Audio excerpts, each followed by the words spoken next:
సాలూరు మండలం సాలంపాడు గ్రామంలో శైలం నర్మదా సంతోష్ రెడ్డిని గ్రామ ప్రజలు ఏకగ్రీవంగా సర్పంచ్గా ఎన్నుకున్నారు.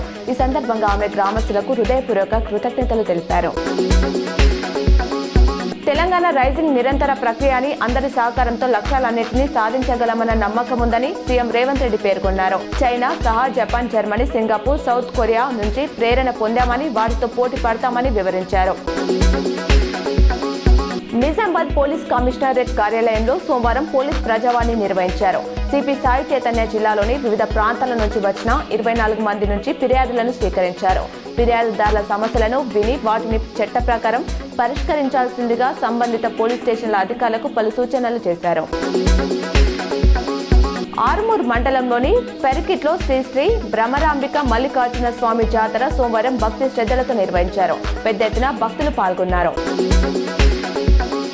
వేల్పూర్ మండలంలోని అక్సాపూర్ గ్రామంలో గ్రామాభివృద్ధి కమిటీ, ఆలయ కమిటీ ఆధ్వర్యంలో ఘనంగా సంత మల్లన్న జాతరను నిర్వహించారు.